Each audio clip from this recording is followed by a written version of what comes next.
Hey, Civil Gear here. Today I'm talking about Olight's M2R Warrior, their new tactical flashlight. I'm really excited about it. I love it, and there's been lots of reviews out there. I want to make a slightly different type of review this time, going over the user interface. I've been really enjoying making the user interface diagrams, and this one presented a fun challenge.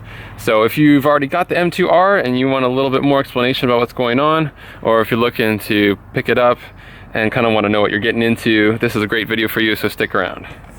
Alright, so I have developed this user interface diagram, and check on the links below to get it. Go to my blog and get this and print it out, and you might want to get that to follow along, so you can just have this ready.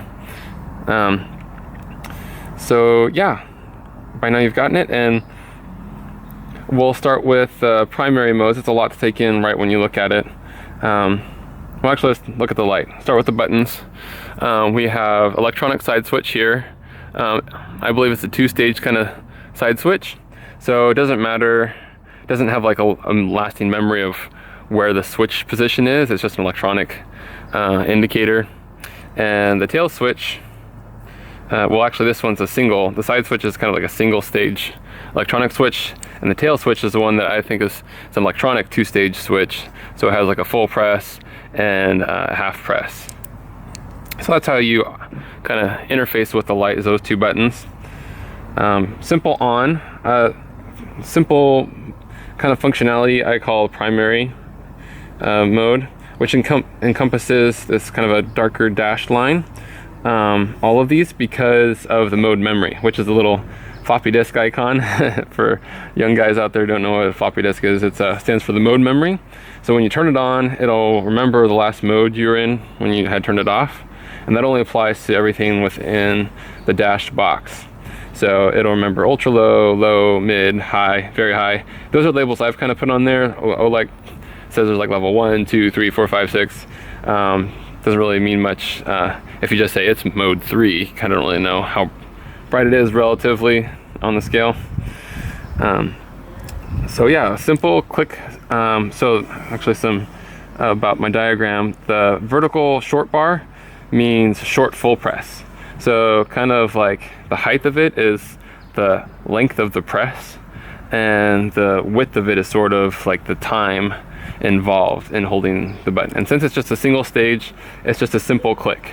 So a simple click from off turns the light on into the whatever was the last mode. And then per my diagram, depending on which you landed in, if you're in low, you would then press and hold the side switch, which is the kind of the full square, and that advances you through the cycle. So if you're in this part, it kind of recirculates between low and very high. But if you start in ultra low, you kind of come from the outside and then you recirculate and you stay in here. The primary doesn't really go through turbo. You have to do some special jumps to get that way. So going back, simple click turns the light on, and then coming out of any of these modes, one simple click turns the light off. So anything using the side switch here, one click will turn it off. So that's what this outer gray box is. So we turn on, click and hold to cycle through. Click to turn it off. To access the ultra low from off, you click and hold a couple of seconds, and you actually can't even really see it on the paper. It's really low. It almost feels like less than 1 lumen to me, so it's pretty neat. So you're in ultra low, click and hold the button again to jump up to the next levels, but then it doesn't go back to low. It kind of stays within its own ring here. So from off, let's do the quick high. A lot of people don't really like this because they just want to be able to get right to turbo, but to me that's what like this side is for. So I think it's cool that you have another option for another mode. On the side switch, double tap gets into the very high, and then if you want to jump up to turbo, you double click it again.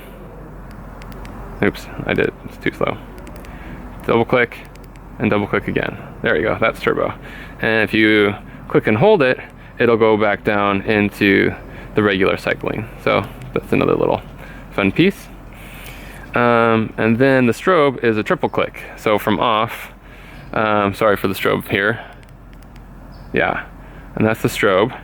And you can do a single click to turn it off, or you can click and hold, and it'll go back into sort of the primary mode here. If you were in ultra low before you did that, it would actually go back into ultra low. So that's why there's this extra black, why it's around this whole section here. It'll memorize ultra low as well.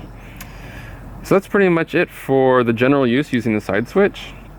I think at first it's a little confusing because you just jump into these first 4 levels, but it's not really very obvious how you get to, the extreme ends, ultra low and the turbo.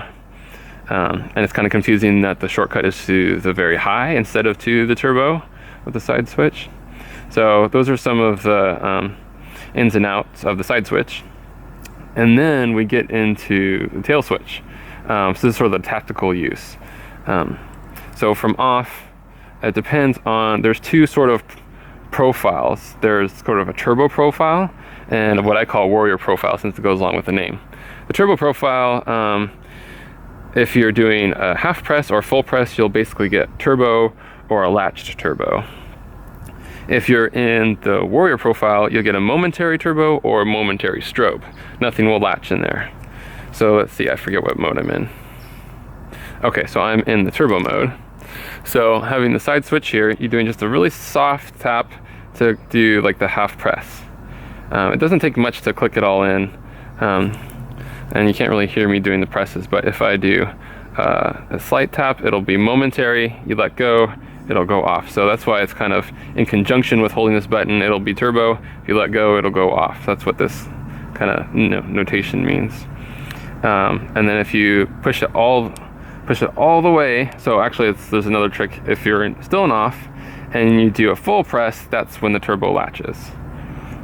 So that's pretty neat. You can just have it on and it stays there till you do a half press or a full press.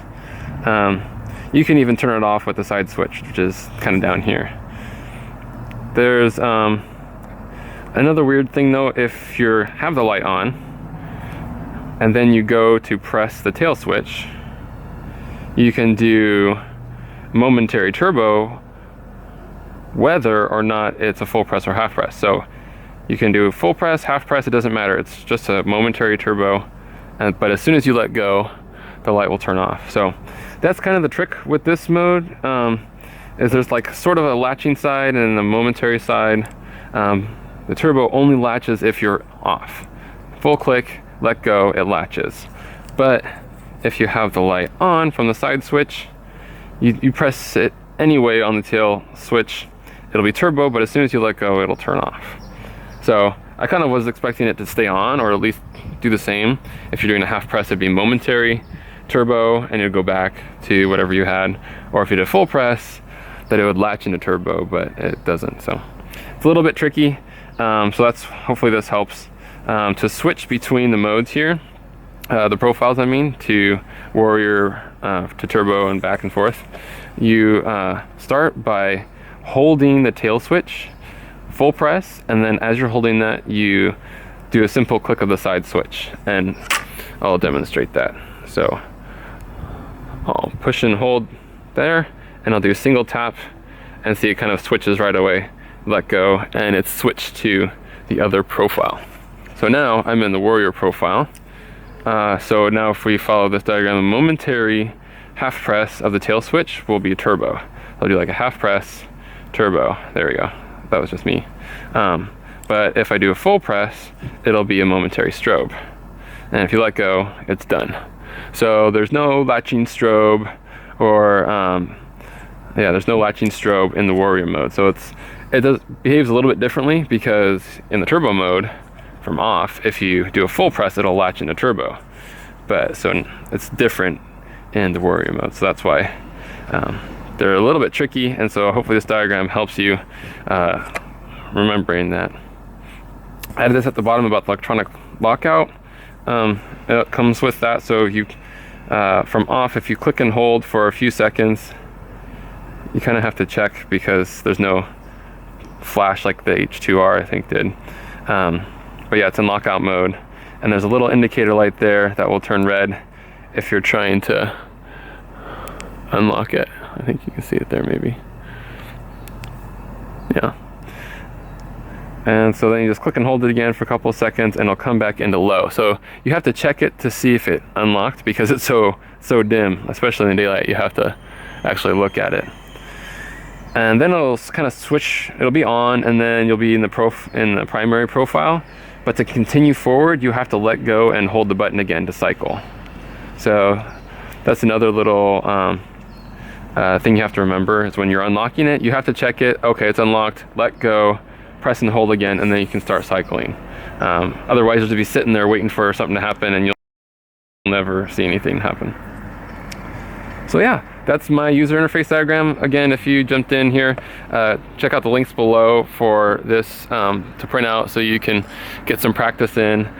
If you're looking for a review for this flashlight, check out the links below to my blog and check out my full review there with some more pictures and some other beam shot videos and stuff. Hopefully this was useful. Let me know if this was, and I'll make more of these in the future. And I'll see you next time.